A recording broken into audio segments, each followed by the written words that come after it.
To some of you, the discussion we are going to carry along in this series may be a little new or novel, but many are already aware of the existence of at least the symbolic factors with which we are to be concerned.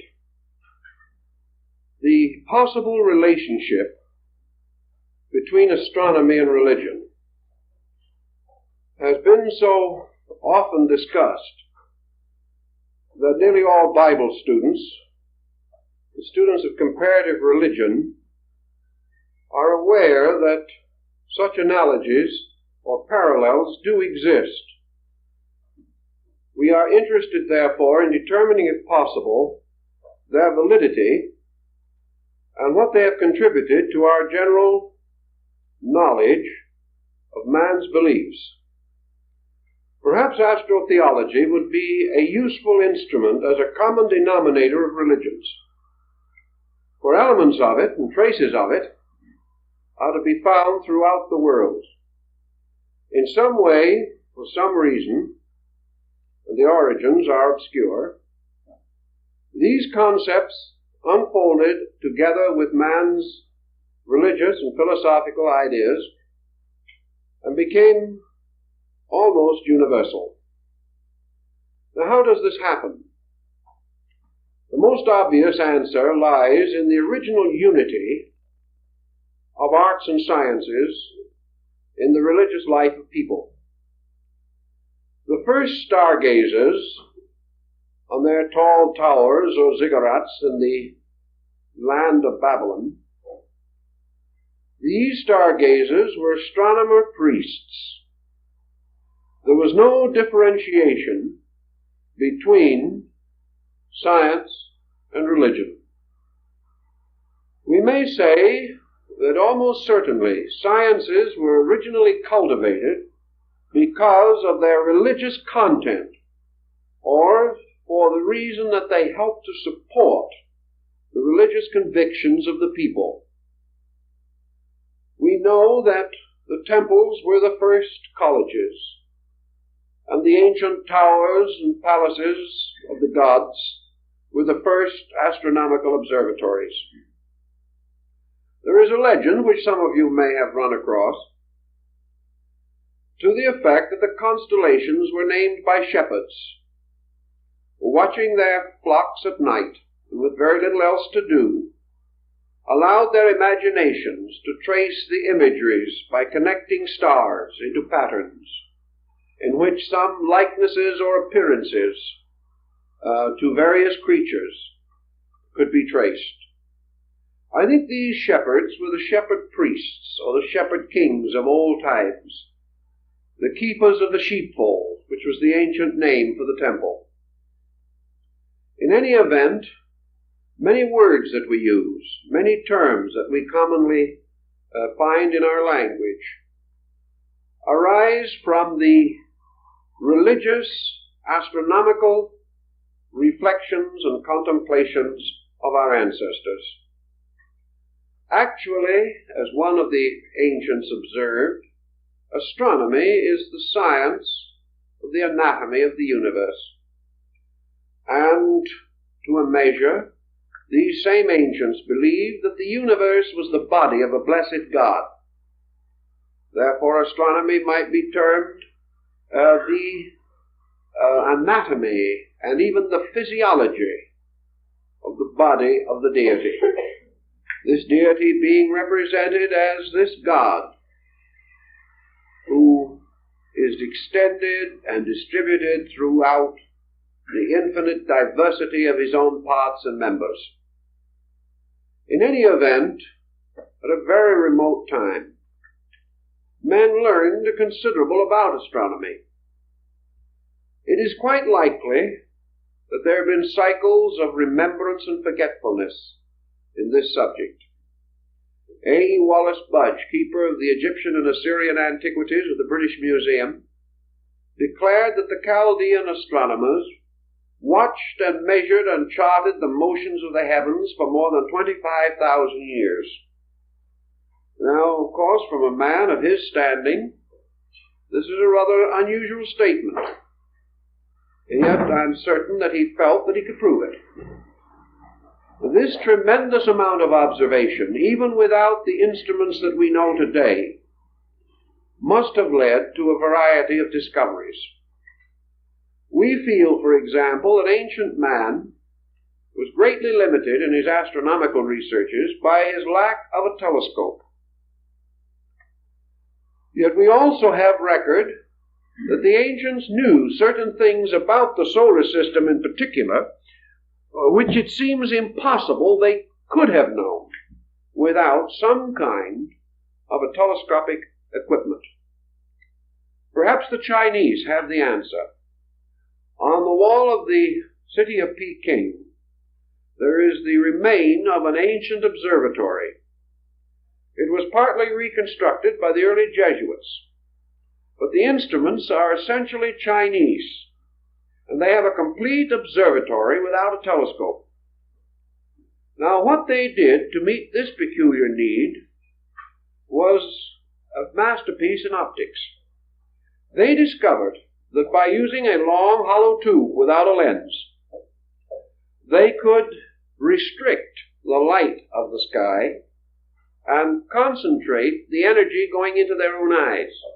And by means of these tubes without lenses, they were able to make a number of observations which would not normally be possible to the individual. They were able to give us a very clear understanding of many peculiar details. For instance, we find in other parts of the ancient world the full and obvious knowledge that the Egyptians, the Greeks, and the Persians at an ancient time knew definitely that the planet Venus was never visible to us as a complete sphere, but most often like a minute lunar crescent.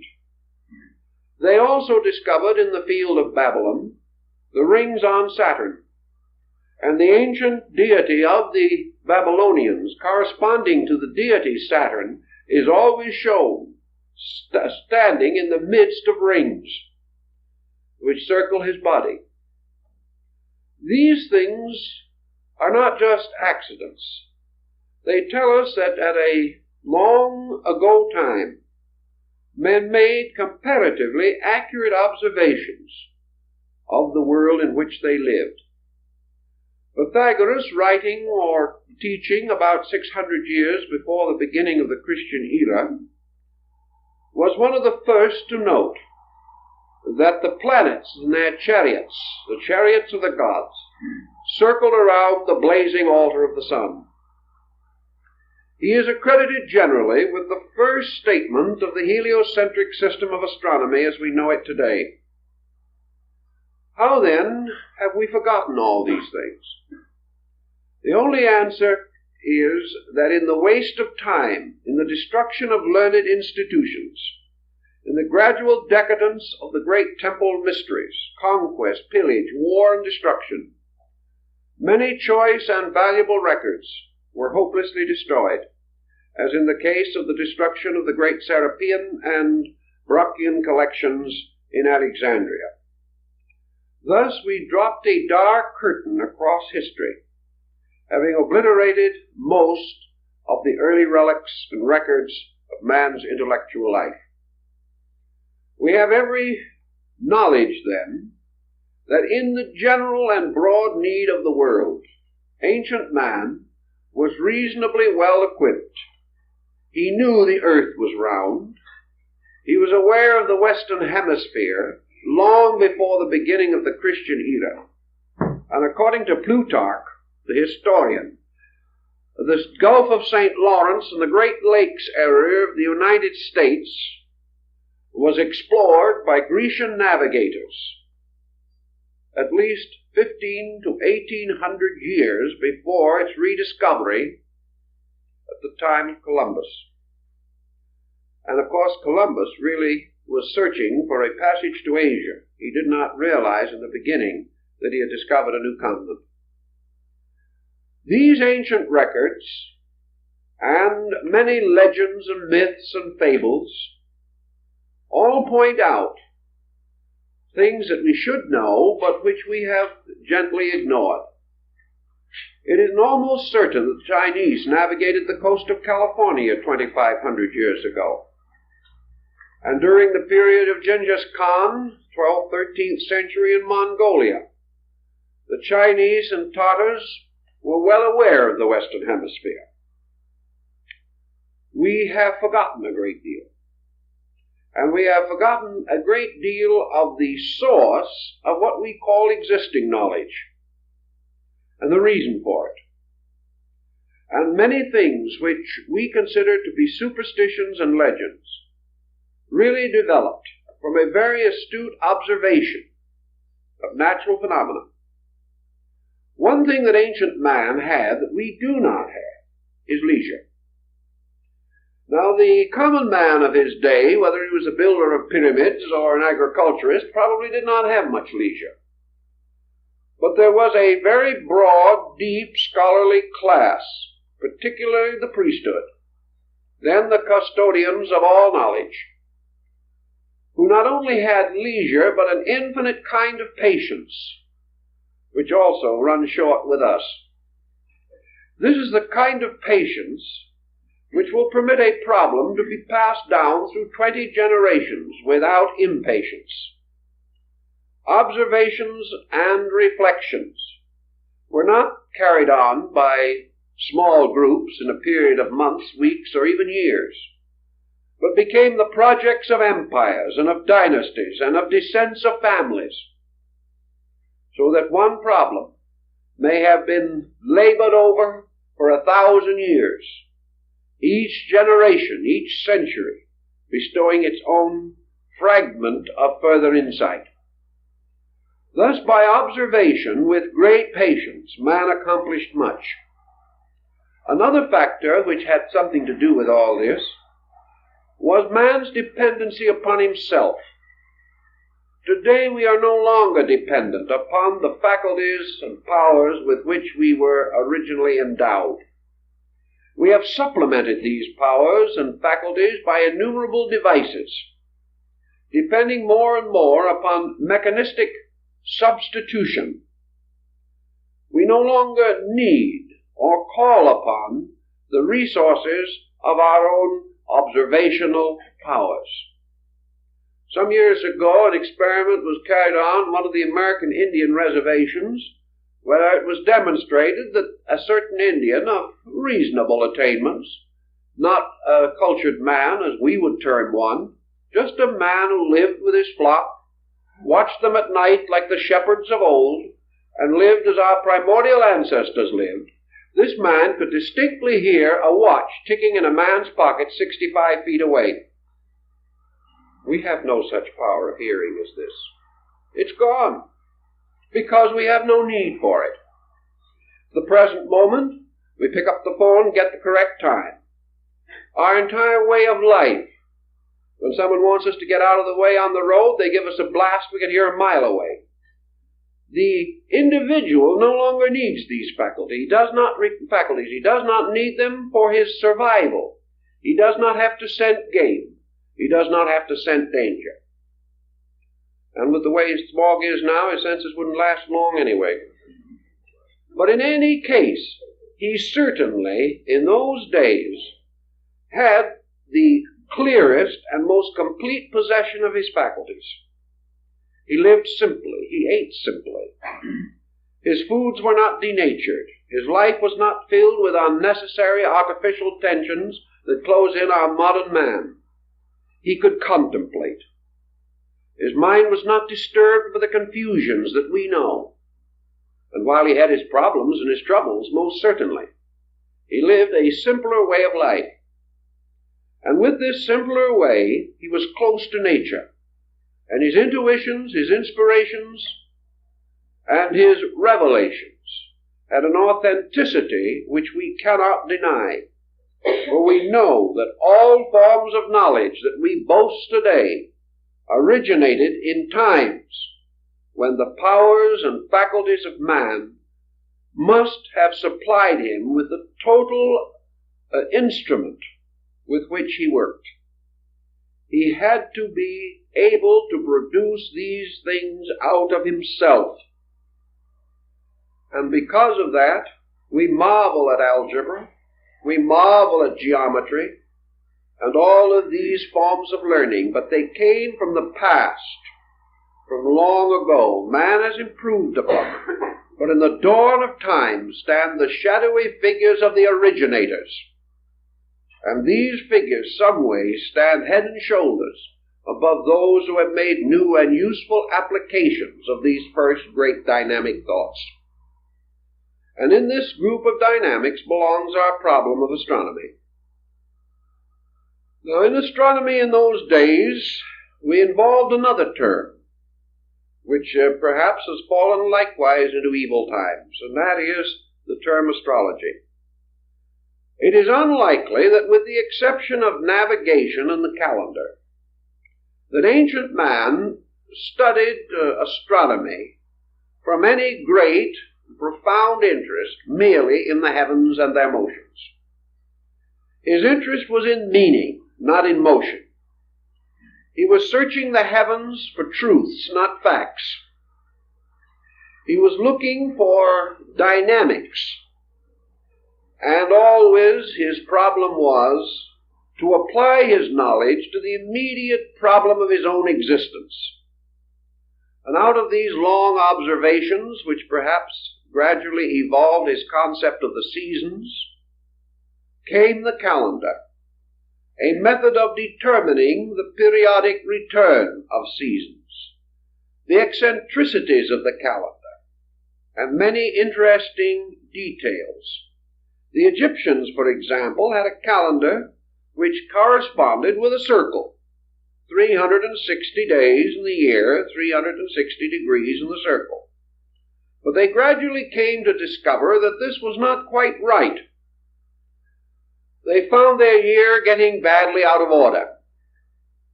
So they created 5 intercalendary days. And they set these days aside and apart.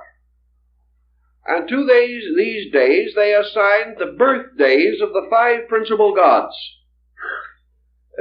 Interesting also to bear in mind that the Chinese and the old Egyptians and the very early Greeks did not have a septenary system of planets as later came into existence, but as the Chinese call them, the 5 emperors, the 5 great sidereal emperors. For the Egyptians and the Chinese were well aware of the fact that the sun and the moon were not planets. Medieval man did not know this, however, and constantly combined the planets and the luminaries to form his septenary. But the older people, like the Egyptians, decided that these 5 days should be the birthdays of the planets, and they set them aside. We are working now with a calendar reform project, and the only way we can make it work today is by the introduction of intercalendary days.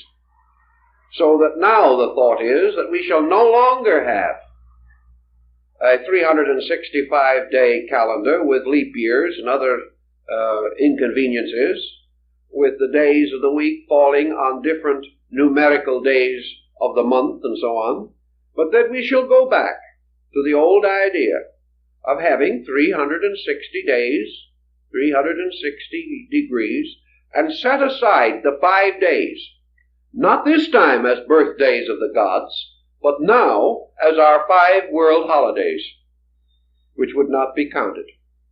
They would be the intercalendary days. In this way, we could simplify many contrivances and problems, but would make life very difficult for astrologers, who would have the problem of trying to determine this equation in correcting charts. Down in Central America, where the Sun-Venus calendar was represented on the scales of the great dragon, which the feathered serpent of their philosophy, it is said that the great deity of the Quiche Maya complex, Quetzalcoatl, the feathered serpent, that this deity gave them the calendar, the Tanlamatl, the book of the sacred days. And by this calendar, which was ornamented with the symbols and devices of the gods, the world and time, both were divided into epochs, eras, and compartments and separate units, and to each was assigned a deity. These people went so far as to assign a divinity to each hour of the day and night, anticipating the medieval astrologers' planetary hour system. All through the ancient world, the calendars and the gods went together. One of the first uses of the calendar probably was to determine religious feasts, and we still have this concept in the church calendar and saints' days and many other similar devices. The calendar then served a great many purposes.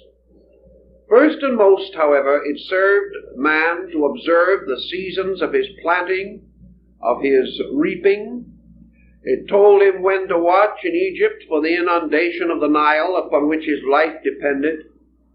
It taught him to prepare for the rigors of winter in other climes.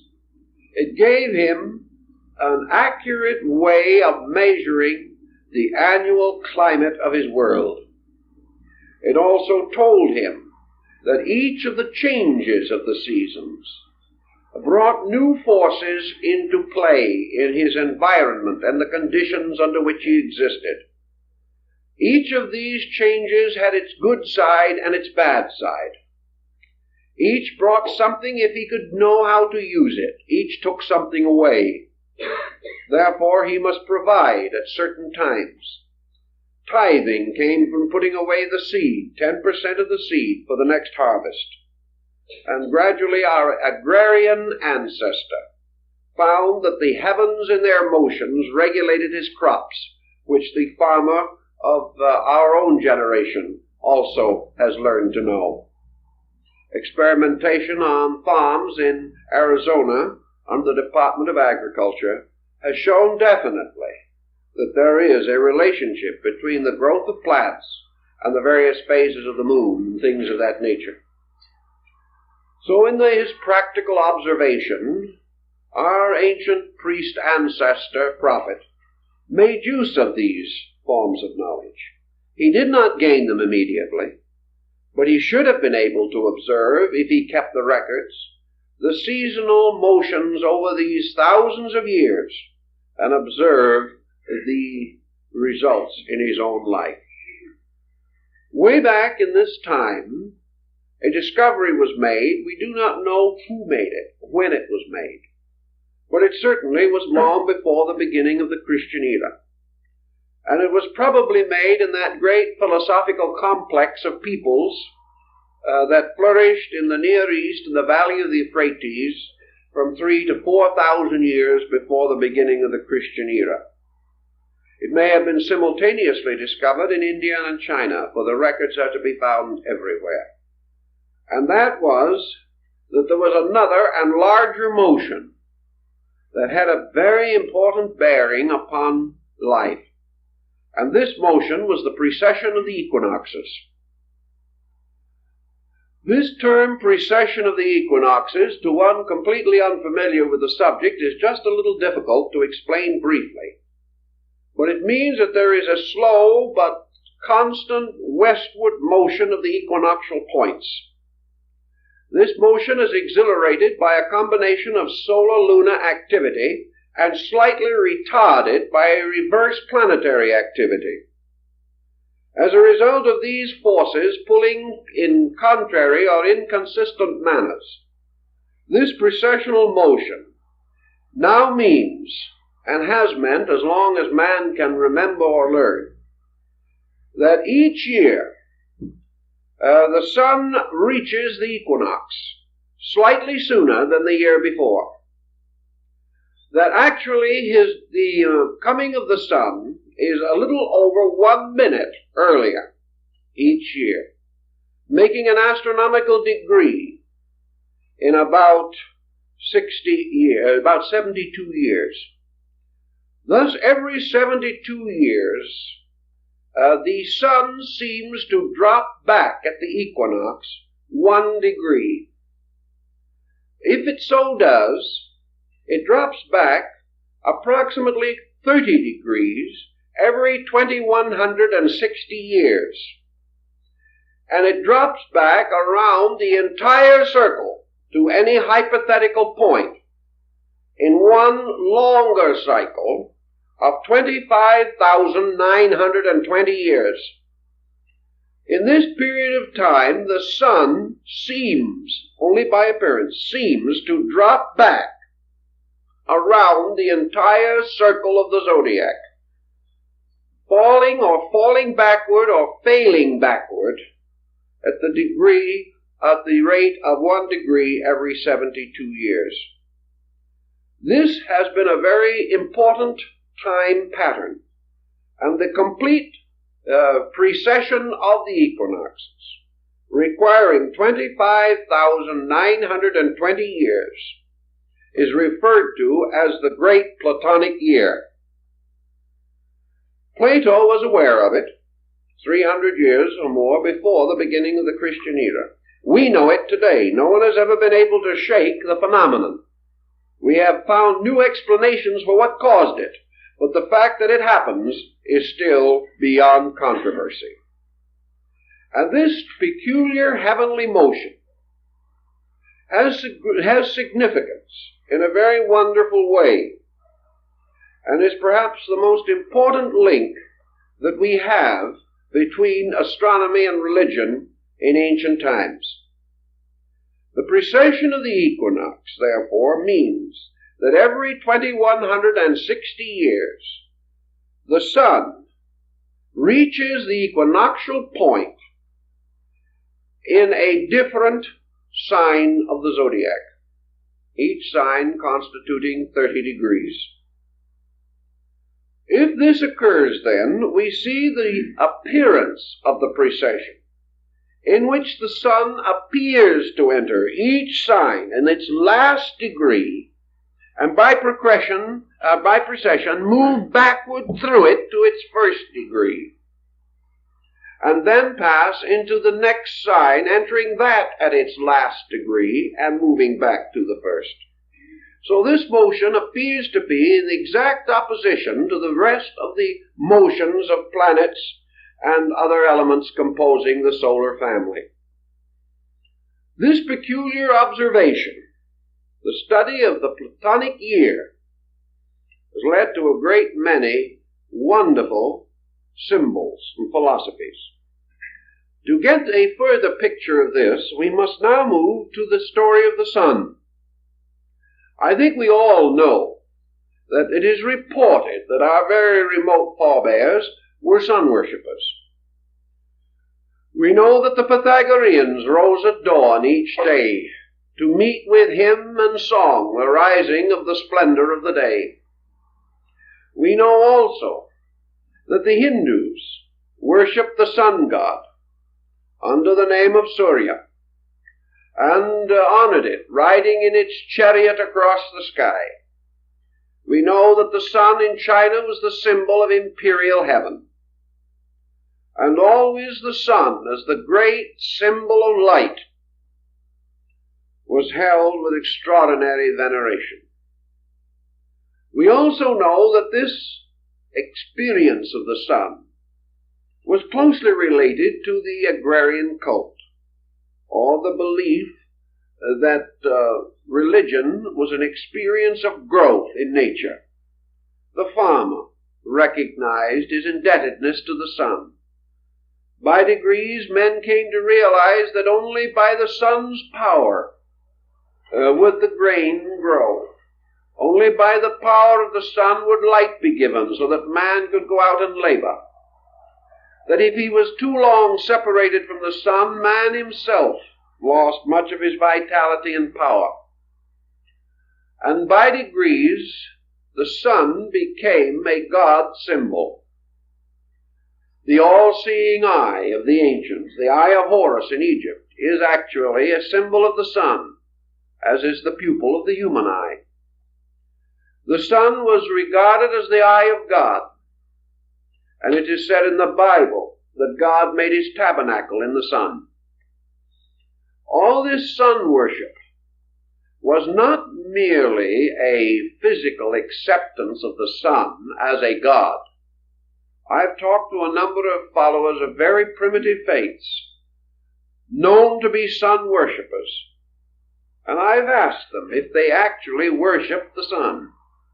They said, no. We worship or accept the sun as a symbol of a principle in the universe. It is not the visible sun, but light, the sense of consciousness, that light makes all things clear and plain and open. And we remember the Pythagorean definition of God as a being whose body is composed of the substance of light and whose spirit is composed of the substance of truth.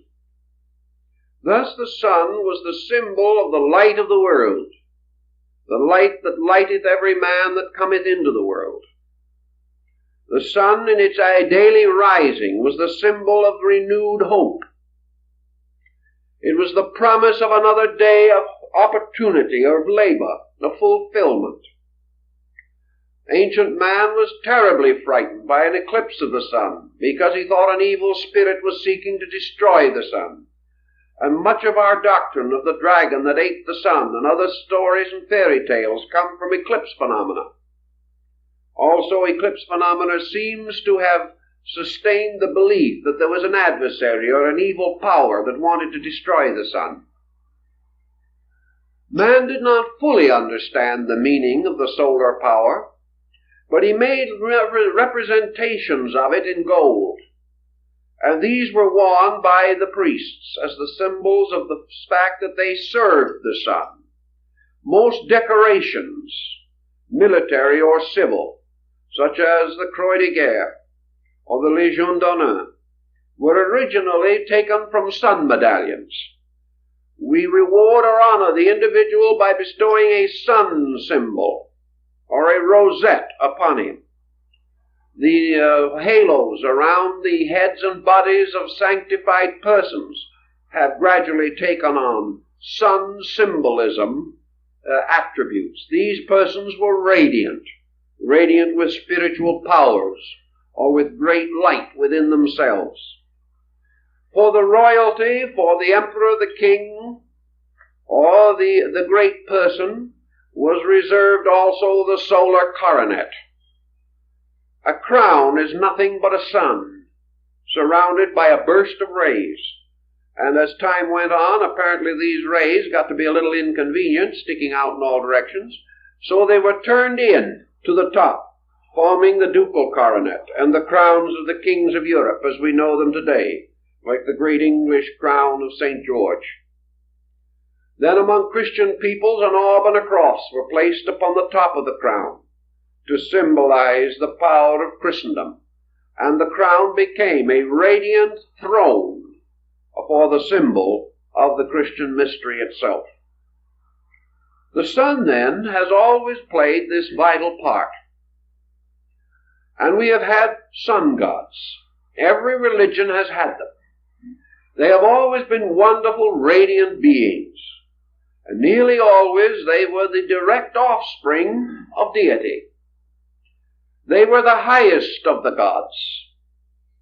And the tragedies that came to the sun gods were the tragedies that most affected mortals. When Balder the Beautiful, the sun god of the Nordic peoples, was slain by the mistletoe arrow, all the world wept, and darkness descended, and the joy of the gods was destroyed. Apollo was the sun god of the ancient Greco-Latin, Helios, and he is the one who drove his shafts or rays into the body of Python, and caused the great serpent to be killed and thrown into a great ravine in the earth. And later, upon the site of this ravine, and over the corrupting body of Python, was raised the shrine of Delphi. The sun god was always the slayer of evil because he was the overcomer of darkness. He was always the thing that saved men from night. And later, in the place of the sun god itself, came the sun or light symbol, the candle, the torch the fire. These also dispel darkness. They were protectors. And the little candle shining in darkness became the symbol of man's hope and of his faith, and later in great diffusion is preserved to us in the illuminations on the Christmas tree. The world tree with its lights is the symbol of all the candles lit from the great power of the sun. In India there was much philosophy upon the nature of the sun, and we could go into a great deal of abstract thinking relating to their knowledge of astronomy, which was profound, and upon which much of their theology is likewise based. But in round terms, because time is short, and as Hippocrates said, art is long, we can only make a summary of this situation. But let us accept what is generally demonstrable, namely that upon research we find that ancient man venerated the sun as the visible symbol of an invisible power in space, as the light bearing witness to the life, that there was a life behind the light. Now remember, in the Greek, Helios, later the Latin Apollo, was not regarded as the source of the solar light. He carried on his arm a great shield, and in the center of this shield was a boss or knob. And our modern astronomical symbol for the sun, a dot and a circle, is the shield of Helios, the god. And it was upon the surface of his shield that the sun god reflected the light of space. The ancients did not assume the sun to be the complete source of its own life. They assumed it to be a great focal point in space, which collected the great energies from the field of space and reflected them downward into another condition of space which we call matter. Therefore the sun was suspended twixt space and matter, causing the energy of space to permeate all material things. It's an interesting and dramatic concept. And in their ancient arrangement of planets, the sun was placed in the middle orbit, with 3 planets below and 3 above, or rather 2 and the luminary below. Thus the sun was placed in the midst of things. It became an indicating symbol of spirit, of self, later of soul. It was that which represented finally also man, suspended between heaven and earth. It had numerous philosophical meanings, but wherever it appeared, it became an emblem of life and salvation, of redemption. The wonderful Egyptian pharaoh Akhenaton created the sect or cult of Atonism, which was the worship of the solar globe, the rays ending in human hands, to raise up or to lift all things, because he had already discovered from the wisdom of his people the drawing power of the sun, that the sun raised water and took it into the sky to form clouds. Ancient man watched these things, and with his own quiet wisdom he knew them well. The Chinese philosopher Lao Tzu tells us in absolutely perfect modern term the entire phenomena of clouds, rainfall, and so on. These things were known, although we have forgotten that our ancestors were so wise. Now the sun deity, having to a great measure become the symbol of life, passed through 3 paralleling cycles of apparently similar activities. These cycles similar in their structure, but different in their time equation. By the great precessional motion, the sun seemed to retire around the zodiac in 25,920 years. By another motion, the sun seemed to progress through the signs of the zodiac, and making the complete circle every 12 months, causing what we know as the year. The 3rd cycle of the sun was its apparent motion around the earth, by which it achieved the mystery of the 24-hour day. These were the 3 cycles of the sun, the 3 complete circles which it made of varying magnitude.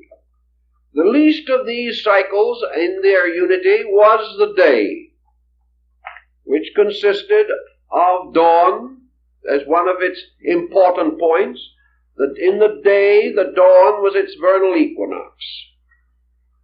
Noon was its summer solstice. Sunset was its autumnal equinox. Midnight was its winter solstice.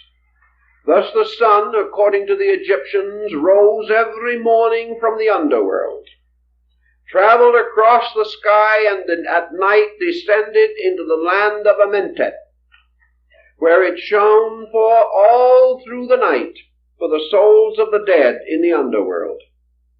Now, some of the old documents give us a peculiar little hint about this.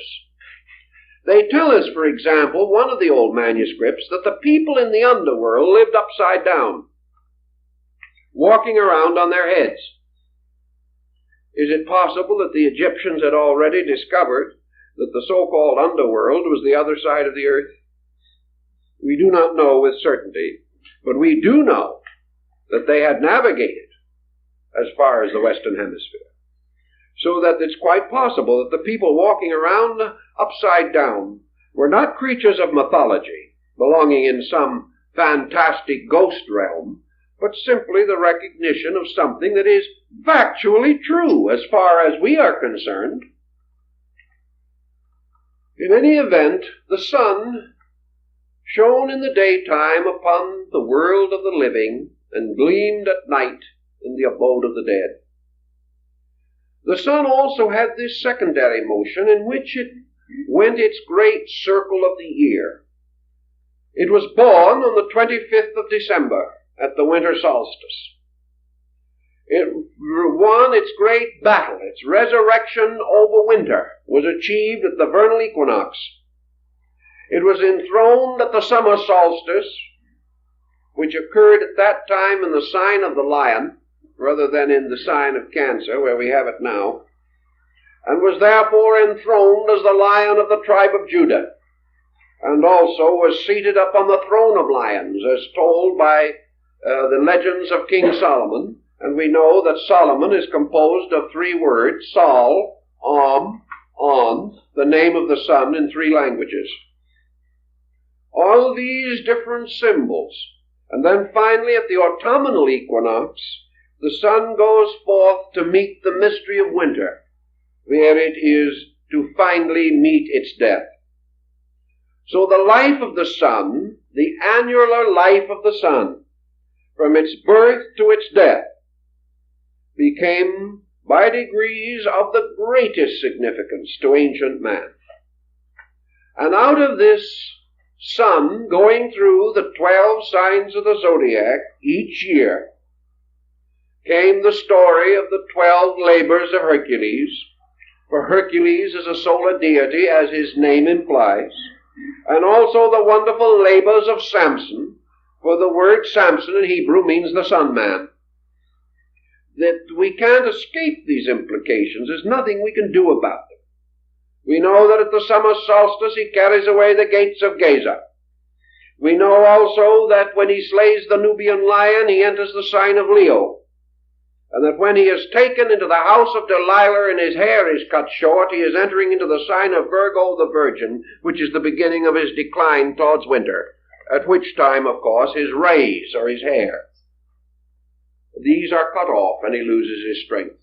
But at the winter solstice he pulls down the double columns of the house of the Philistines, and the old sun dies, making way for the new sun, which is to be born in the mystery of the winter solstice. And as the old king dies and the new king is born, we remember the words that were spoken at the court of France. The king is dead. Long live the king. In that moment the son is born, a new son. We represent it today when the season is right, for we think of the year as an infant being led in by Father Time, the old year. So old Father Time goes his way and the new year is born. These symbols have come down to us from remote antiquity. And always the old and the new labor together, and forever ancient Cronus is combing out the golden hair of the solar maiden. It is a very interesting, profound symbolism, and upon it a great deal of religious material has been built. Now, in this development of the religion of the solar deity or the solar being, we know that it goes through the signs that this again becomes Sindad, the sailor, whose adventures are nothing more or less than the 12 labors of Hercules, very thinly veiled.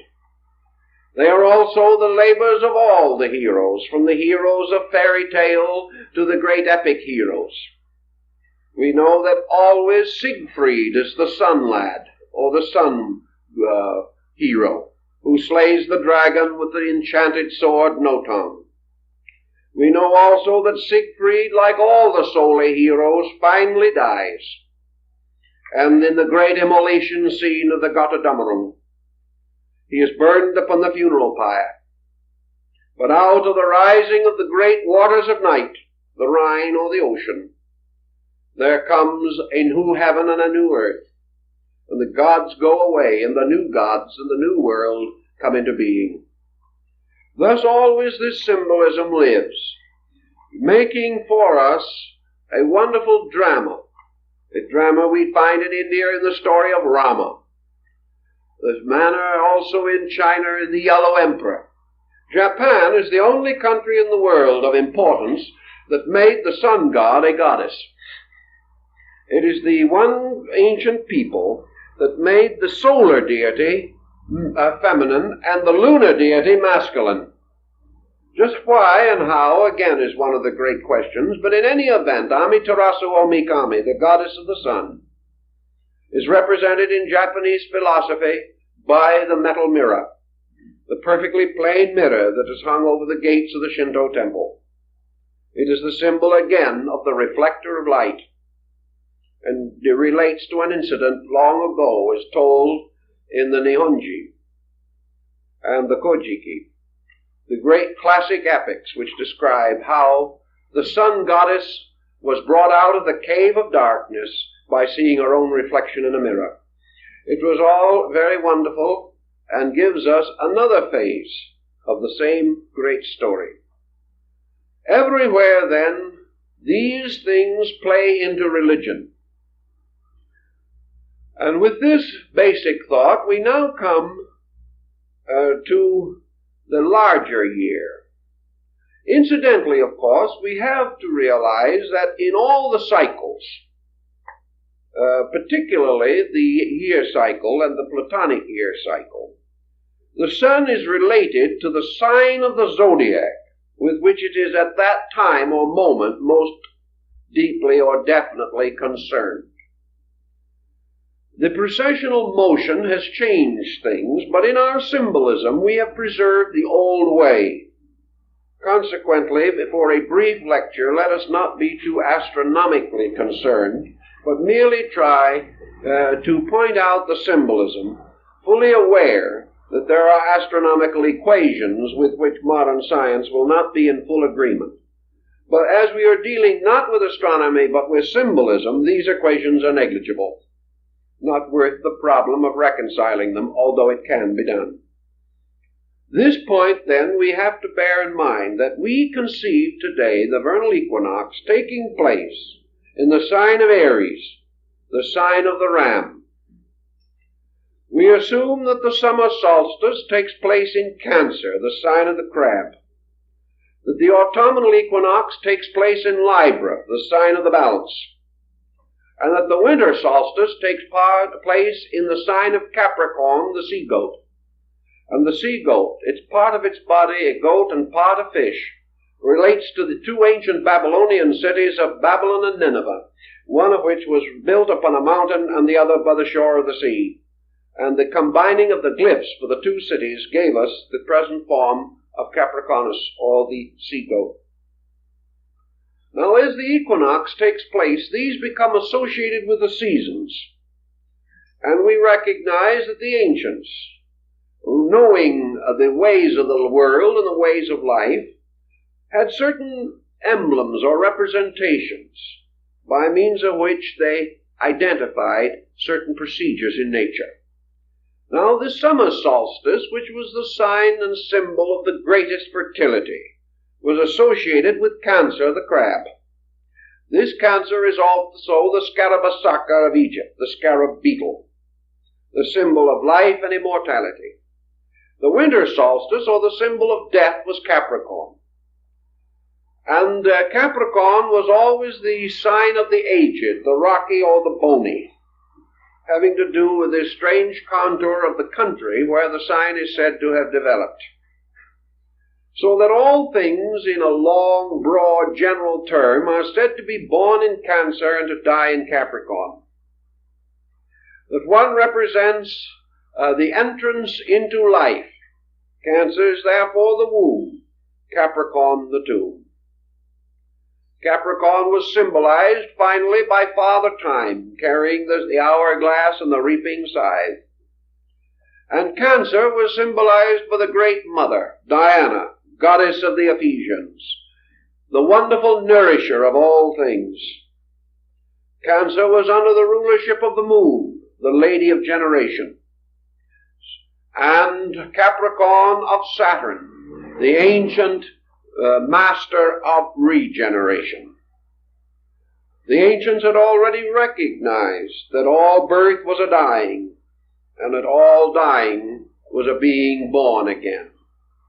Therefore, in ancient times, they buried their dead in the neat chest posture, or the embryo position, indicating that to all things the tomb is a womb of another life.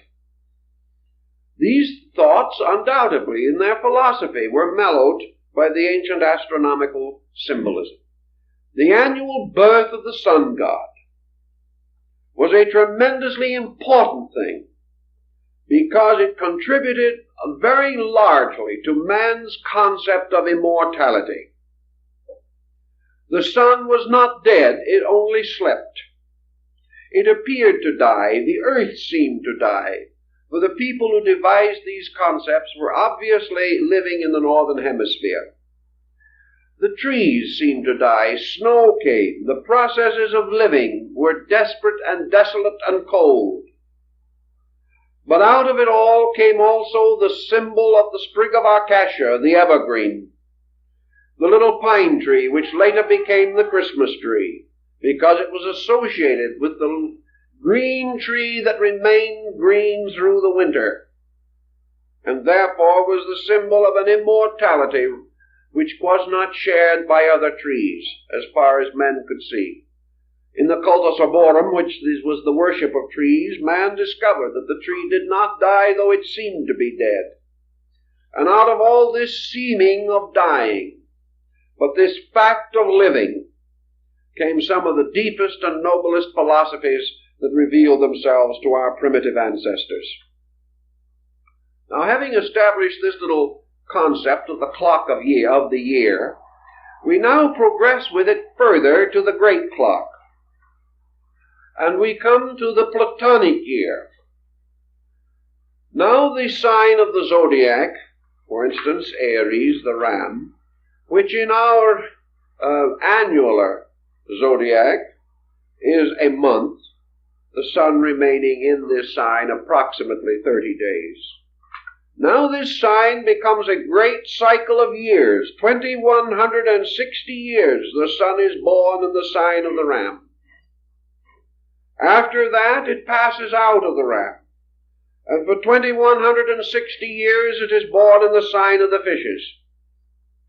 Then it passes from that, and for 2160 years it is born in the sign of the water bearer, or Aquarius.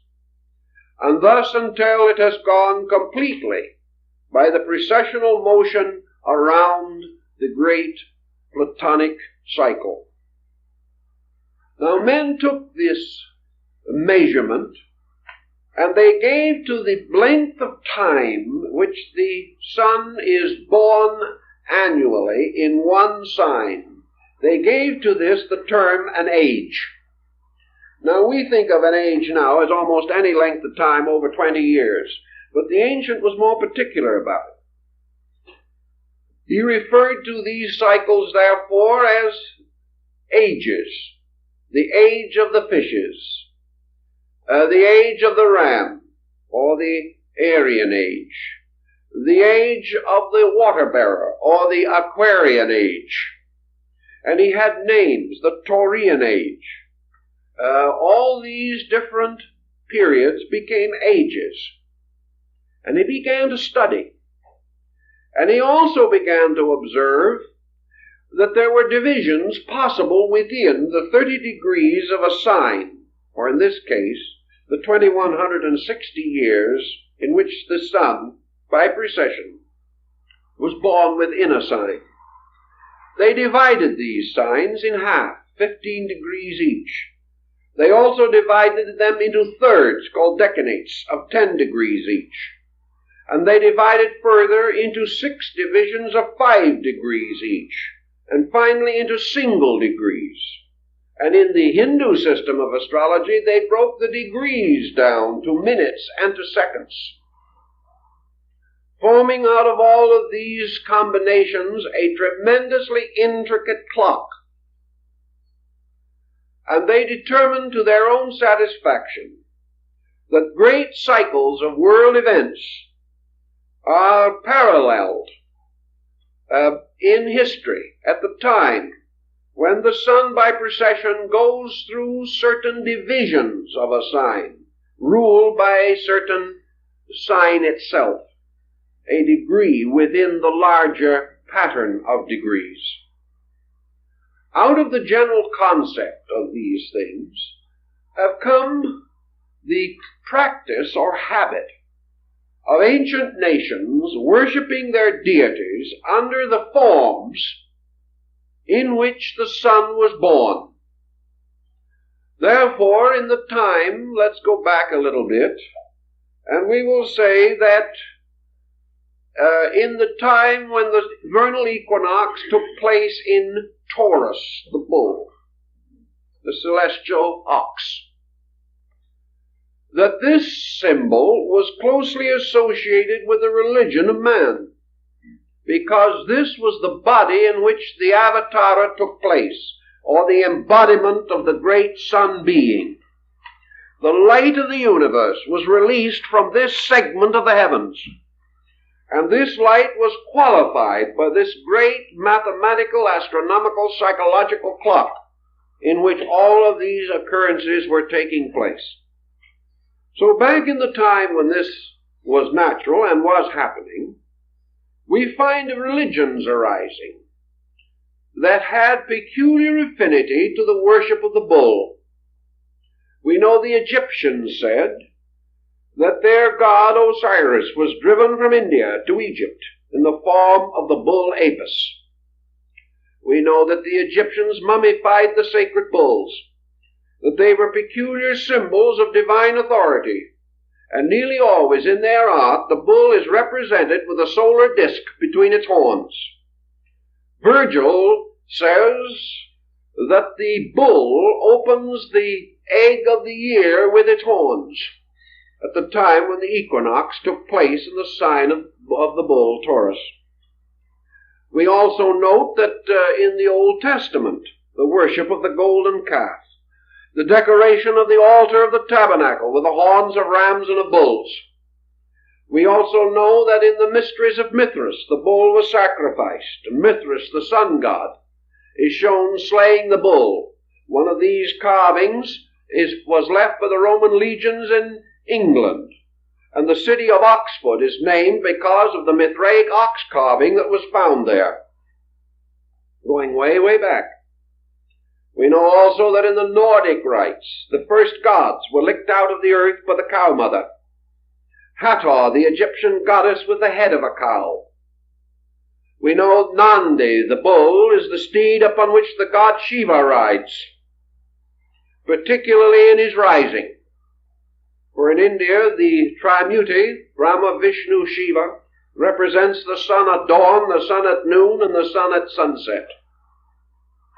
And Parvati, the wife of Shiva, represents the mountains of the west, And Shiva, the sun, you see, Parvati, the consort, the wife of the Indian god Shiva, was the daughter of Himalayas, the lord of the mountain. And Shiva each day went to court her. And he crossed the sky riding on his handsome bull to visit the house of his beloved, which was the sunset. And when he was united in marriage with Parvati, the goddess of the sunset mountains, the child born of them was called Durga, or night. So the union of the sun and sunset resulted in night. It's perfectly simple astronomical observation, but it became quite interesting, especially when it is well dramatized in Indian artistry.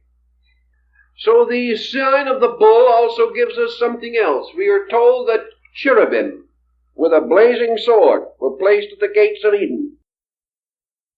Also the cherubs were stood upon or knelt upon the Ark of the Covenant. Between the wings of the cherubs came the Shekinah's glory, the presence of the Lord. The word cherub, from cherub, means an ox or a bull. And we know that in ancient Jewish symbolism, the cherubim were represented with 4 heads: a lion, a bull, a man, and an eagle. These are the 4 fixed signs of the zodiac: Taurus, Leo, Scorpio, and Aquarius. And they are also placed on the corners of early Christian graves or sarcophagi. And the old nursery rhyme, Matthew, Mark, Luke, and John, bless the couch that I lie on. And here are the 4 animals. And of course you know that those 4 animals, the 4 fixed signs of the zodiac, were also associated with the evangelists. And at the present time I'm working an article for Horizon which is going to deal with the lion of St. Mark. There is one of your 4 signs. Each of the apostles had one of the 4 evangelists had these 4 creatures, the 4 fixed signs of the zodiac, assigned to them. Thus these symbols go on, and we find them not only in ancient times, but in more recent religious history. Now, after a length of time, 2160 years to be exact, the precession of the equinoxes retired till it reached the last degree of the sign of Aries. And we find the beginning of a new religion, a new concept of religion. And it is interesting that it should have arisen about 17 or 1800 years before the beginning of the Christian era. For it was at that time, according to the old tradition, that the great mysteries of the Greeks at Eleusis were brought into existence. Perhaps this date is traditional. Perhaps it is astronomical. But the fact is that it served the symbolic purpose. For at that time it is said that at the time of the vernal equinox, always the time of greatest importance in ancient festival, the Hierophant of the rites of Eleusis came forth upon the porch of the temple, carrying in one hand the shepherd's crook, and in the hollow of his left arm a newborn lamb. And he held up the shepherd's crook and elevated the lamb to the admiration of the people.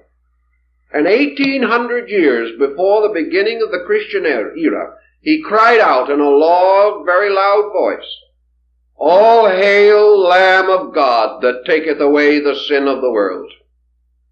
Now this lamb is very interesting. This is the Paschal Lamb. This is also the lamb associated with the rites of Jupiter Ammon, the ram-headed god of the ancient Egyptian, Latin, Greek peoples. Also, this was the ram's horns upon the forehead of the crown of the north and south of the ancient Egyptians. This was the scapegoat of Israel. And here also we have the offering of the lamb as an offering to the Lord in the sacrifice of Isaac. We have also many references to the blood of the lamb, purification by the lamb. the heart of the Lamb, the Angus Dei. And we find the rites and rituals of the Lamb and the symbolism of it, Jason and the Golden Fleece. For the Golden Fleece was the symbol of the curtain of the mysteries. And this was the wool that was pulled over the eyes of the unworthy. The symbol of secrecy, the symbol of ritualism. The search for the Golden Fleece was man's search for truth. Here is the lambskin apron of the ancient Masonic guilds of operative masonry in the Middle Ages. Here are many, many symbols dealing with the mystery of the Lamb. And then there came a time when again the equinox continued in its precessional motion, and the sun at the great moment of the equinox moved from the first degree of the sign of the Lamb to the last degree of the sign of the fishes. And when it occurred, when this happened, it entered into the sign which is ruled over by two small fishes. And here we come also to one of the most important points in the entire system of astronomical religion, and that is that the sign of the fishes is the last sign of the zodiac. The sign of the ram is the first. Now someone will say, why? How are you going to divide a circle into first and last? By what strange figuring did men come to the conclusion that Aries was the first sign? The answer goes back to the Vedic researches of India, for it is said that at the beginning of another great age that lasts much longer than the Platonic year, that at the beginning of a very great cycle of 4,320,000 years, that the original first point of a great cycle of time is established by the conjunction of the 5 planets and the 2 luminaries in one sign. This can only occur once in a vast cycle of mathematical calculation. And the last time that the 7 met together was in the sign of Aries, by which another great cycle of calculation was established. They will then separate as now and move at various orbits and times through all the different parts of the heavens, forming innumerable combinations of themselves. And they will ultimately meet again. And in the next time that they will meet in the same element, one sign removed. In other words, Aries is the element of fire. But they will not meet in Leo, which is the next fire sign, but in Sagittarius. So the next great cycle will begin with the conjunction of the 5 planets and the 2 luminaries in Sagittarius, and that will measure another great cycle of world development. Within this cycle come the great Yugas, the 4 ages which were known as the gold, silver, iron, and bronze ages of the ancients. All these things were mathematical, astronomical phenomena. But for our present moment, we say that the sign of Aries is the beginning, and the sign of the fishes is the end of the zodiac. Thus these two come together to form an interesting symbolism.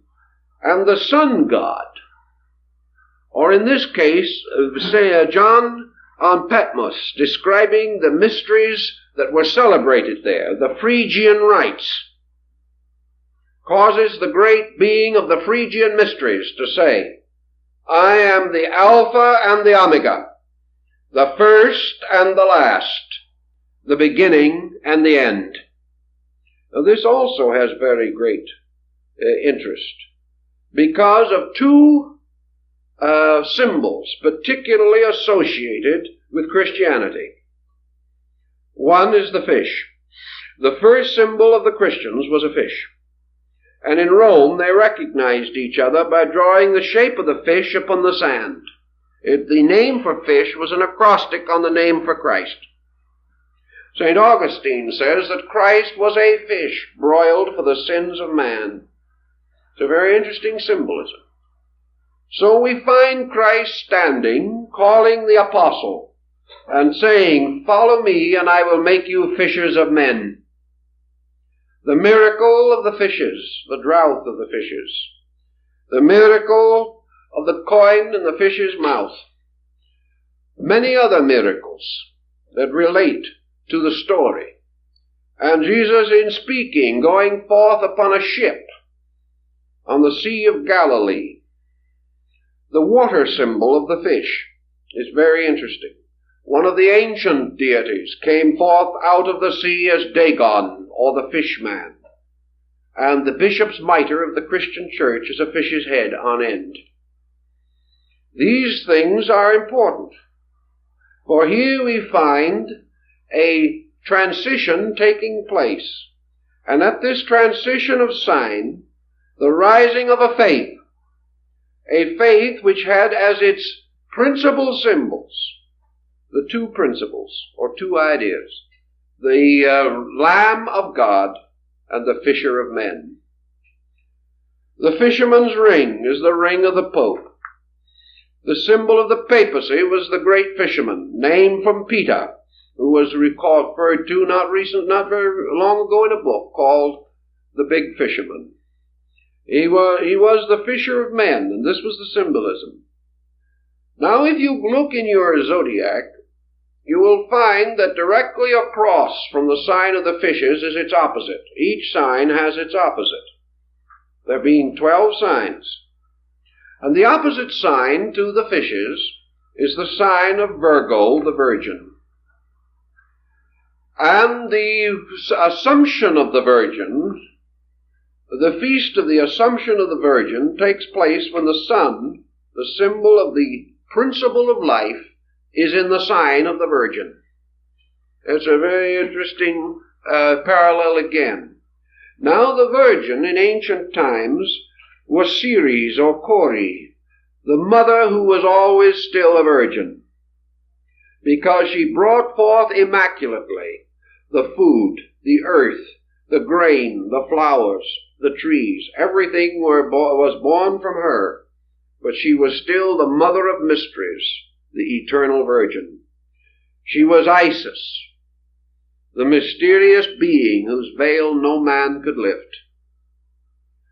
And this symbol in ancient astronomy carried in its arms either a sheath of grain, as Cori did, or sometimes the loaves of the Passover, or the unleavened bread.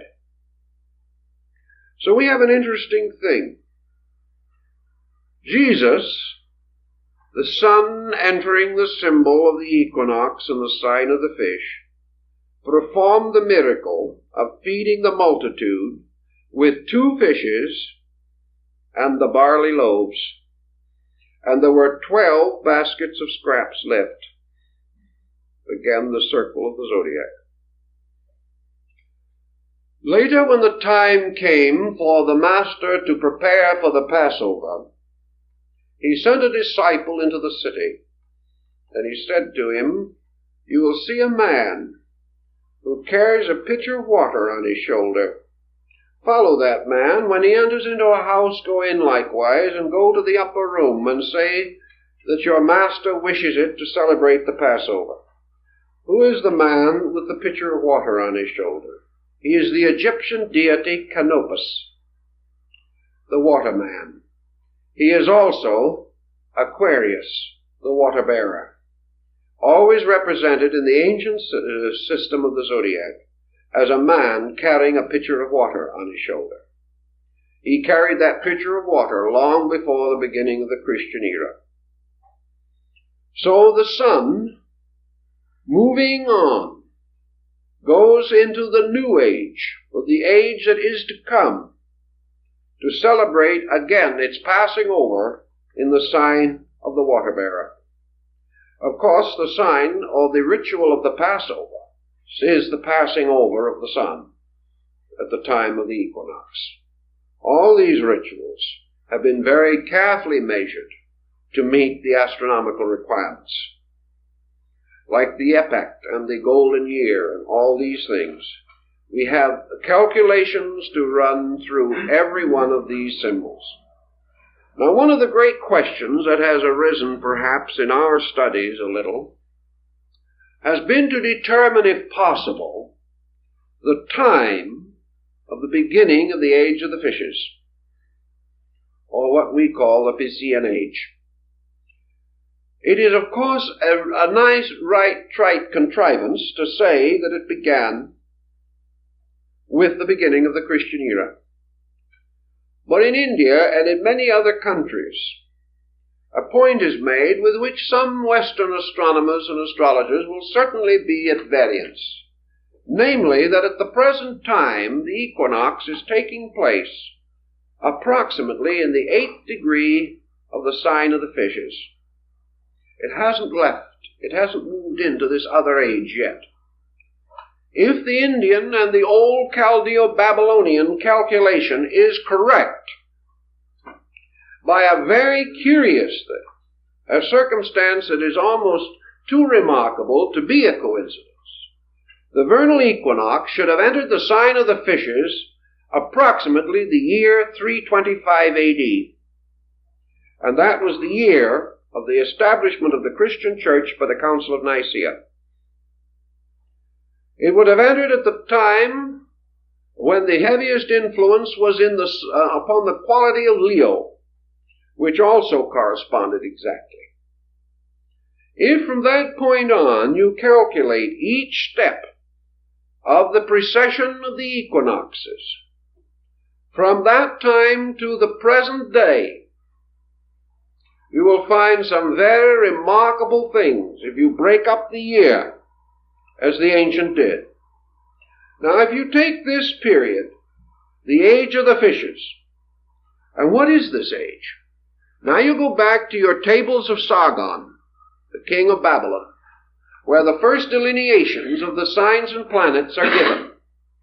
There's been no change in the readings of these symbols for nearly 4,000 years. And we find that the sign of the fishes was represented in that time, and still is in astrology, as a sign of water, the sign of retribution, the sign of the deluge, the sign of obscuration, the sign of karmic fulfillment, the sign of the end of an old way, the termination of patterns. In the great sun cycle in China, the deluge which ends the world is always associated with the sign of the fishes, and the reorganization or building of the new world naturally follows. But in this constellational diffusion, if we observe it carefully, there is a strangely psychological relationship between the keywords of the sign of the fishes and the strange state of our world ever since this strange equinoctial occurrence took place. The obscuration, the hiddenness, and at the same time the strange spirituality which is associated with this sign, the mysticism, the inner and deeper yearning and longing, the age of the ministry, the age of the struggle, the strife, the pain, the problem, the winding up, the paying off of old debts, the completion of work left unfinished. And in many ways that is a bit typical of the situations we find ourselves in. Now, as we say, we have about 2,160 years to work with from the beginning of this cycle. And if we do assume for a moment that it could coincide with the Council of Nicaea, which was the formal creation of the Church, and we know that from the time of this council on, the integration of the Church took place. It became a religion. Prior to that, it was a group of scattered communities without leadership or organization. If we add 1/2 of the period of that cycle if we divide this great period of 2160 years right in half, to divide the age into a positive and negative half, where does the half line drop? It drops approximately in the year 1400. In fact, it drops a little closer than that. It drops almost identically on the exact date set aside as the date of the Renaissance, the great change in our world, the beginning of the modern world as we know it, the moving from the negative half of the sign to the positive half. We break down the sign step by step, and we find everywhere that these major cycles hit exactly with the prominent dates in the cultural and moral and spiritual growth of our peoples. And it seems very possible that this was the basis, this study of the great Platonic year was the basis of the fortunate long-range predictions of men like Nostradamus, who could not have worked it by the ordinary methods that we know, but only by the great precessional motion. Now from all this we come to many other symbols. And I think there is one that is fascinating enough to give a little thought to. During this period that we call the medieval world, there lived a very interesting and kindly old gentleman who is known as the Venerable Bede. He is called venerable because he was on his way to canonization, but he never got any further than the first step, by which he became venerable, as one of these terms that precedes full canonization. Now, the Venerable Bede was a very pious soul, and he had a great sorrow in his heart, something that he just could hardly bear, and that was to contemplate the motion of a pagan heaven over a Christian earth. Here were all the constellations, here was the Argonaut sailing off, here was Cetus the great whale, here were all these symbols, Hercules and Pegasus and Ariadne and all this, all moving over a perfectly respectable Christian commonwealth. It just didn't seem right. So the Venerable Bede decided to Christianize the heavens. And he did it.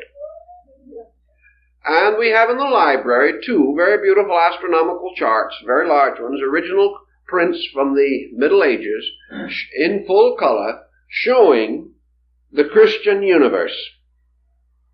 He did it very simply. He simply took the various constellations and transformed them. The krator or cup of the Greeks became the Holy Grail. The 12 signs of the Zodiac became the 12 disciples. Nothing could be simpler. Cetus, the great fish, Leviathan, became Jonah's whale. And the Argonaut kept on sailing as Noah's Ark. All these symbols were perfectly fitted together. And the result was a great success. But suddenly everybody stopped in their tracks. Somebody had let the cat out of the bag. Actually, the symbolism proved the common origin of both groups. Actually, these symbols that were put in the place of the old were the equivalents in a new faith of identically the same principles. So everybody hushed it up and forgot about it until the French Revolution came along with still a different idea, and the situation has lapsed back, waiting now for another revolution on the part of scientists who probably will want to change all of these because they can't stand the superstitions of any group. So that now you don't speak about planets and speak about signs, you speak about so many degrees of right ascension. It's so much less personal and so much more scientific, but it comes out to the same place.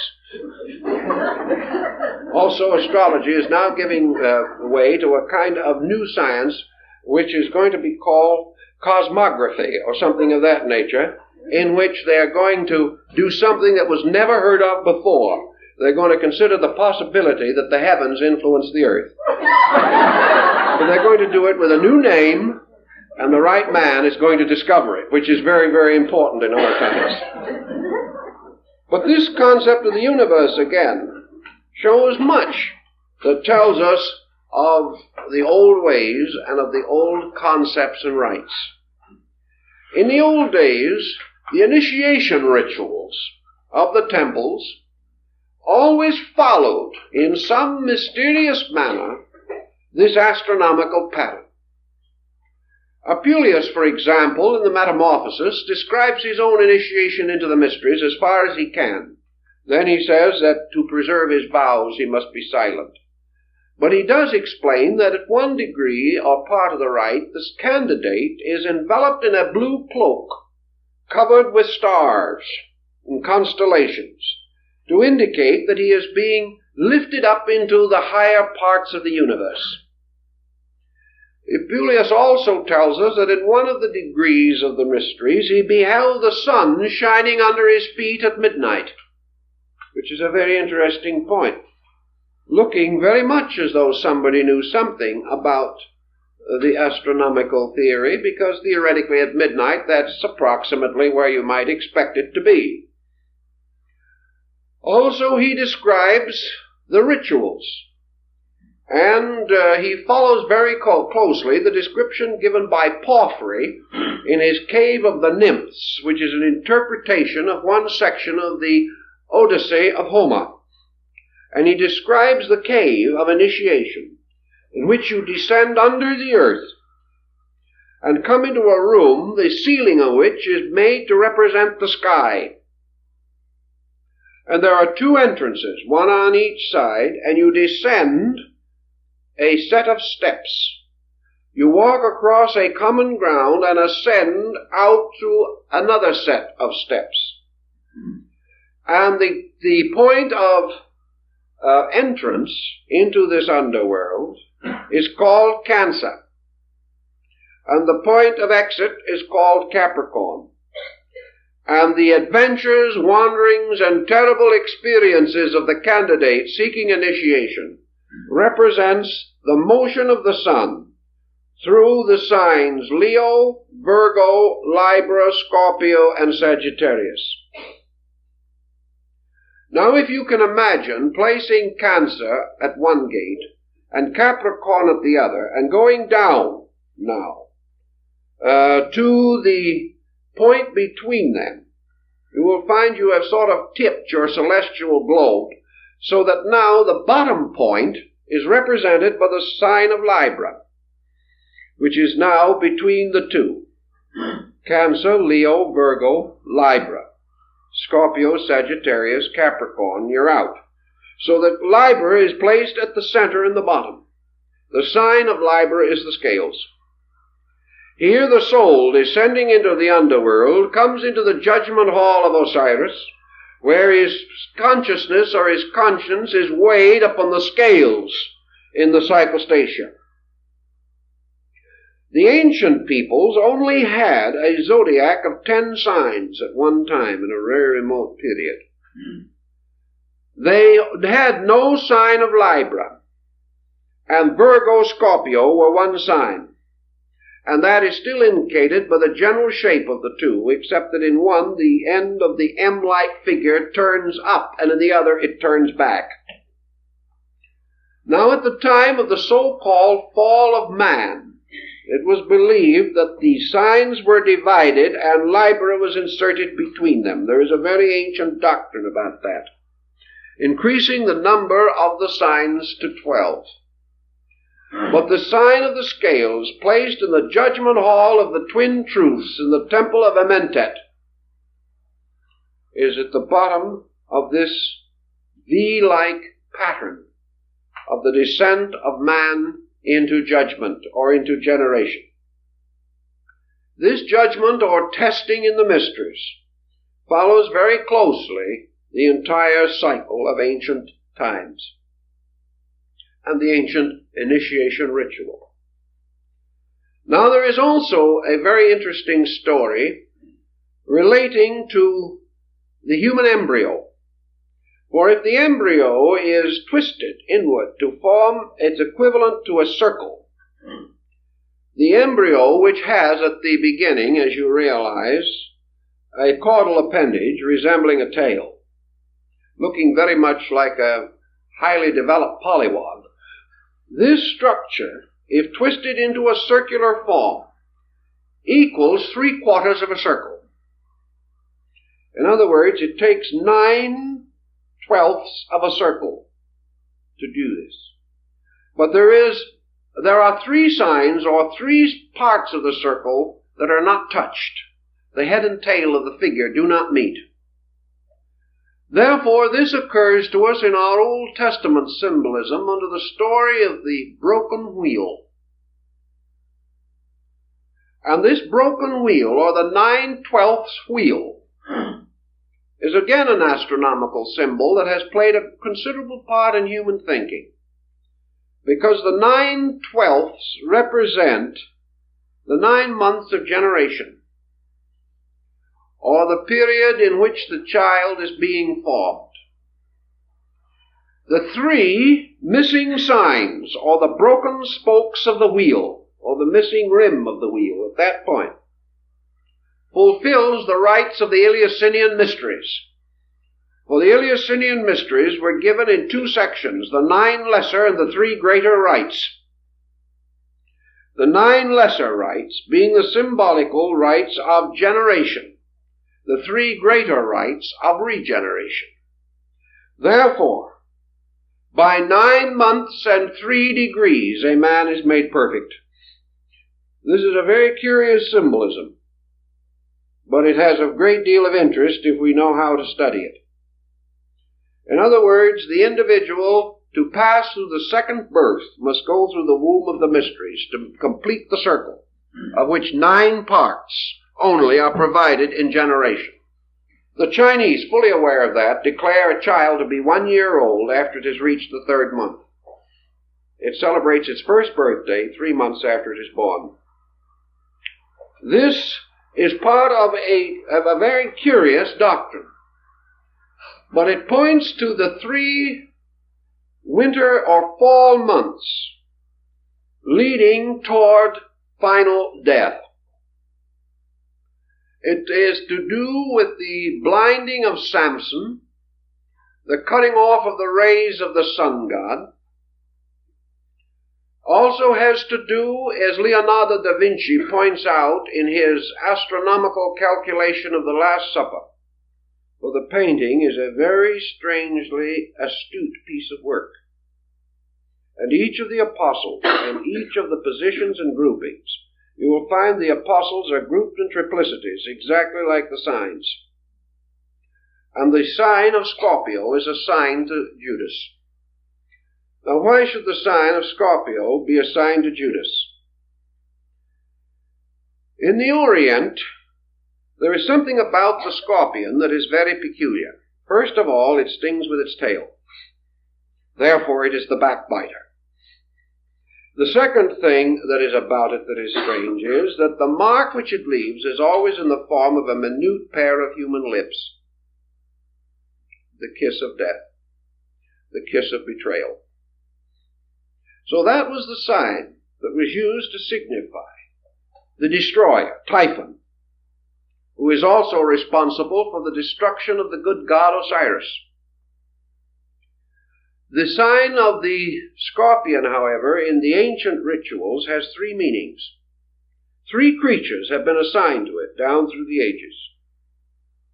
And depending upon the one that is selected, you have some concept of the true meaning of it.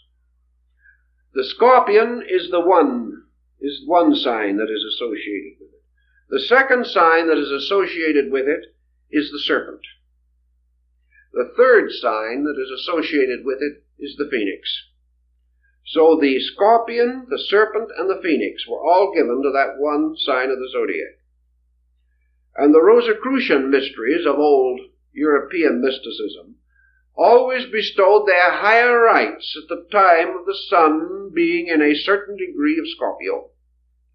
Therefore, Scorpio was the symbol of death and rebirth, of evil and redemption. Most of all, it was man transcending his own inferior nature. It was the symbol of initiation into the secret rites which symbolize death. It was the death of the old and birth into the new. It is death always leading to liberation. And we find all through the ancient symbolism these parallels carefully preserved even into your alchemical mysteries. And in the combinations and structures of the alchemical stone of the wise man, there is what is called the horoscope of the stone. In other words, there is a symbol of the universe represented as a particular pattern of planets.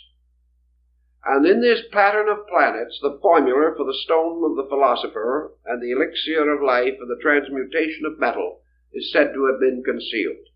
And the mysterious eight-sided vault of Christian Rosenkreuz was formed into the symbol of a solar system, in the midst of which the body of the ancient adept is said to have been placed.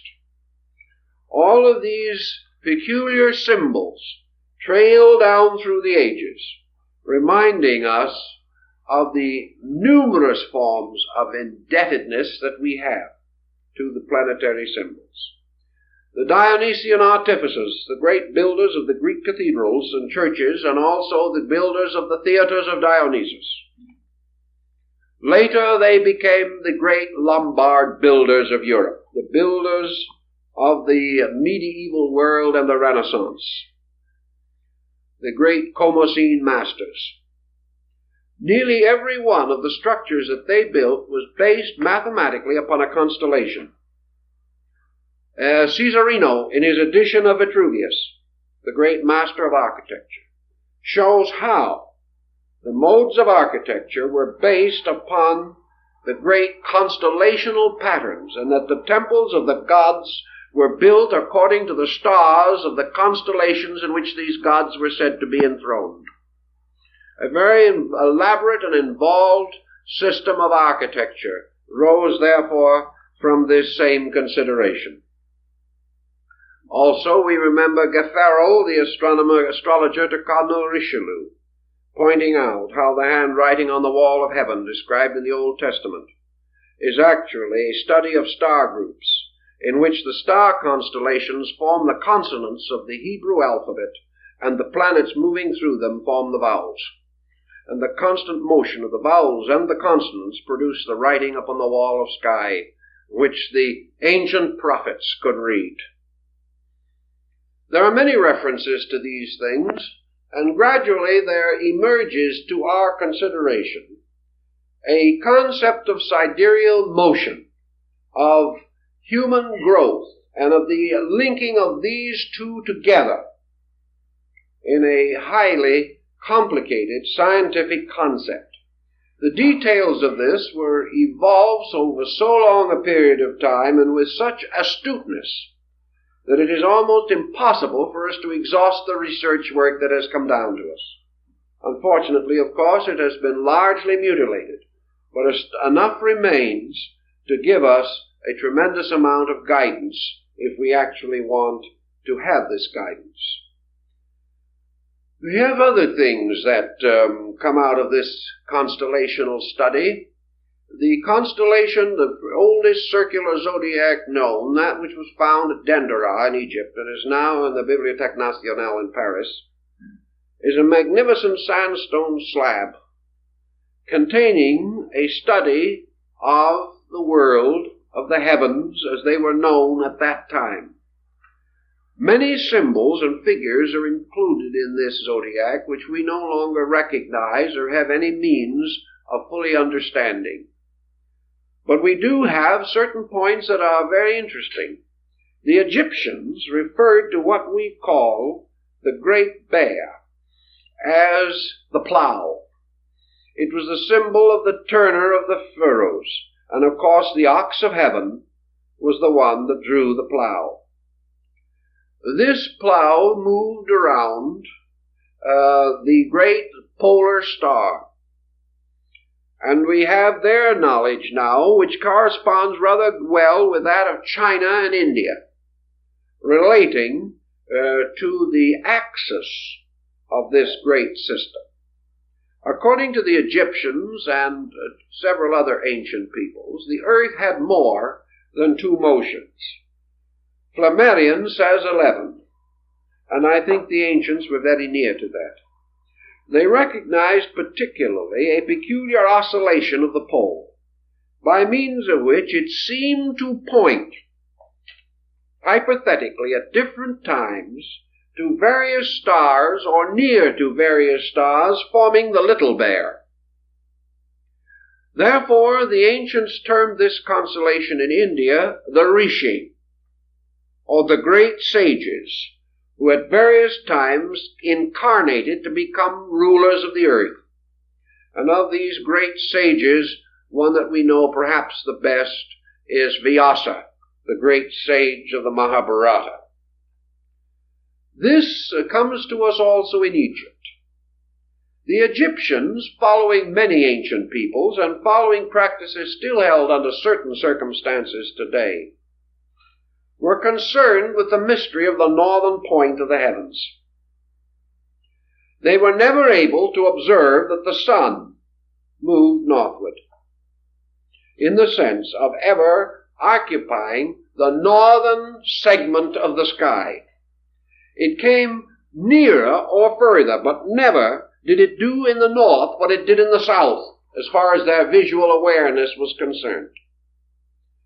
Therefore, the northern hemisphere, in the Egyptian ritual also, was represented as the direction of darkness. In the ancient temple, there was a gate at the east, west, and south, but no gate at the north. Now, as a result of that, it has been held that people believed that from what the Greeks call the Hyperborean, or the area or region north of the winds, Hyperboreus, that from this region came only frost and snow giants and monsters. The Egyptians, however, did not do it that way. They had a very interesting astronomical outlook, however. Measurements have been taken to study the glyph used in Egypt as the symbol of the great gods, particularly the abode of the great gods. This is always what appears to be an inverted bowl or a half circle, turned upon a straight line. In other words, the bowl bowls or bulges upward, forming a half circle. This is a boss, mountain, or raised place, and through that streaks a line, like a vertical, not quite vertical staff. It is off the vertical. And at the upper end of that staff is a little flag symbol, just like a little banner, a quadrangle, apparently of cloth or something. The sign of a deity was always the staff with the flag, probably because in those days great and honored persons were accompanied by bearers of devices, heraldic symbols, much like the knight-errants of the Middle Ages. But the thing that has always amazed students of Egyptology is the reason why, in the abode of the great gods, this flag staff cuts at an angle into this mountain or this mound. So somebody, for no good reason, perhaps it was Lepsius or one of the other early Egyptologists, began to study the inclination of this flag. And he examined a number of instances of it in great monuments. Of course, you can't be certain in hastily written documents by comparatively poor scribes, but in the great stone carvings, in the great sarcophagi texts and so on, he studied these things, and he found this was always the same. And he measured a little further, and he found that it coincides exactly with our inclination of the Earth's axis. What is it then? This mountain and this flag represents the North Pole, which was the abode of the gods, the great gods, that dwelt in silence. And in Egypt there was no symbol, no emblem, and no figure for the great gods. All the known gods, the gods of provinces, the creator gods, the cosmocrators, and the various harmonian artificers, the creating gods that became later the Elohim of the opening chapters of Genesis. These deities are variously represented, sometimes with knives, representing the gougers, or the ones that carved matter out of space and formed worlds. Sometimes as Ptah, the potter of Memphis, forming the globe on a potter's wheel. Always the concept of the potter's wheel and its turning, however. They seem to be aware of that motion in their ancient rituals. A little later, further research indicated that on the great figures of Osiris, the plumed double crown of the North-South Empire was always worn at the same inclination. So the crown of Egypt corresponded in the inclination in relationship to the vertical, corresponded with that of the flag inclination on the mound, and also with the polar inclination. So here was an adornment, a symbol, tying to another principle, the principle of the pole and the polar mountain. Also, we know the Great Pyramid, by its orientation, was an astronomical marker of some nature or kind. The complex of pyramids have been regarded as probably the elements of a vast sundial system, similar in some ways to the complex of stones in England at Stonehenge, which was used by the Druids to determine the exact moment of the winter solstice. Here the great rituals were performed, particularly by capturing the ray of the newborn sun in a crystal lens in order to start the sacred fires by what we call burning glasses.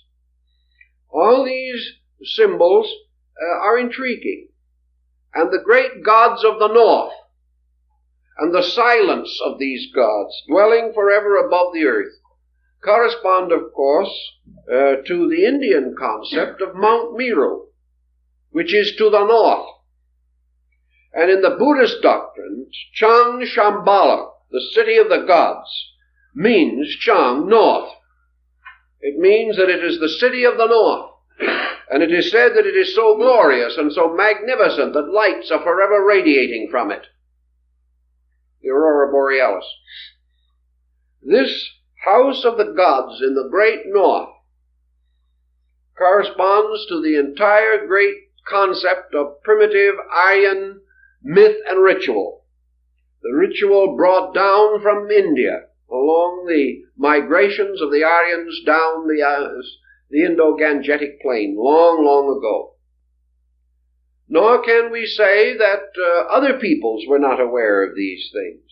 In your Central American complex of cultures, your pyramid builders and so on, you have great consideration given to the north and to the mystery that is hidden there, and the recognition that it has to do with the secret source of the universe, the great darkness from which light came. Because in all these systems, the great sun globe is always the child of heaven, the symbol of the first and only begotten of the veiled mother who is space, whose mystery no man can solve. The sun gods then go into their infinite diversity of activities. But always the sun god is a child of fatality. And we have another interesting group of legends arising which are called the myth of the dangerous child.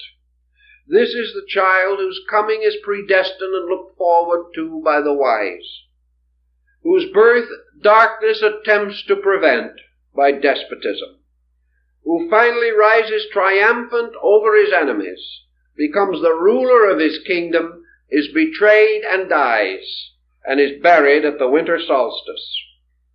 Buried, as the ancient legend tells us, over the brow of a hill. And here he remains until by 3 degrees or 3 days or 3 signs he is raised again at Easter. And this great cycle goes on and on and on. The cycle of the religious mystery of the sun divinity. Many times we find the solar face also. Among the Peruvians and among the peoples of the great South American complex that finally came under the control of the Inca chieftains, Virukana, the god of the air, was worshipped by kissing the sunbeam. All you did was face it and kiss the light, and that was your adoration for God. The symbol, the supreme symbol in that area, was the great golden disk of the sun. And the story is told that it was a disk of solid gold and jewels 11 feet in diameter. And when the conquistadors under Pizarro divided up the spoils, one of them got this sun disk as his spoil by a throw of dice, and a few moments later lost it to another soldier by another throw of dice. That was the way things were done in those days. But these people undoubtedly recognized the same basic concept. Their rites and ceremonies and what we learn of their religion shows that they also based all of their calculations upon the sovereignty of the solar power and its great journey. This is the dangerous journey of the sun, the hazardous journey, which is beset by all manner of problem, like the journey of Siegfried down the river, the great Rhine journey, that leads him finally to the house of the Gibeton, where he is betrayed and killed by Hagon, the symbol of winter, the dark one. These different emblems, and we find them everywhere, also show in the Maya complex. On the Casa de las Monas at Chichen Itza in Yucatan, the so-called House of the Nuns, there is over the doorway of the ecclesia, or small chapel, the great one, Itzamna, the Lord of the Mysteries, he of the azure plumes of the bird of paradise. And he is seated in the solar egg, surrounded by rays of light going in all directions. He is the great one whose tabernacle is in the sun. Beneath him spread out the ancient hieroglyphs for water. Around him clouds and lightning. But he is the great solar one.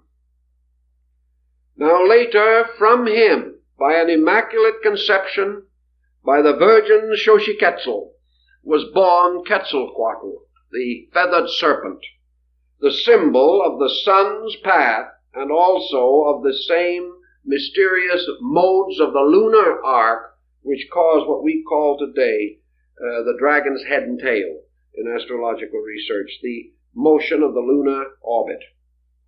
And this great deity, Quetzalcoatl, was the good god, the sun god. He wore the bonnet of the Quetzal plumes, which was the symbol of the solar light rays, the feathers going out in all directions. For the Quetzal is the bird that is born of the sun, and when the time comes for it to die, it flies back to the sun. And the Quetzal, like the thunderbird of the American Indian, is just another phoenix. And this again is the symbol of priesthoods, the symbol of the wise ones, or the sun gods, the sun-born ones, who are the keepers of the ancient mysteries. And this Quetzalcoatl served his people well, brought them out of darkness and ignorance. But finally there came from the south the evil one, the red-mirrored god Tezcatlipoca, the god of Mars. And this evil deity destroyed the power of the sun god. And the sun god departed finally upon a raft of serpents from the shores at Veracruz, promising to return. But this whole cycle was a sun-Venus cycle, and the astronomy of these people proves it. The pyramid of the sun at Chichen Itza is an absolutely correct astronomical representation of the year. There are just as many steps on that pyramid as there are days in the year, and so on. All of these buildings astronomically built and oriented. And at the apex of the year, in the high point, was the temple to the deity. The deity itself represented by the feathered serpent or the dragon. And the feathered serpent again, the symbol of the year, as in the Mexican calendar, where all the divisions on the calendar stone, the months of the year, are placed as scales upon the body of a serpent. Thus every part of this mythology, and it is this same serpent which is Python, which is slain by the sun god every year when he overcomes the year. and becomes master of life, or the keeper of the year. And every year also at the end, the year destroys him. And the new sun god must be born. So out of all of these concepts, perhaps you will have some general idea of the part that astronomy has played in religious symbolism.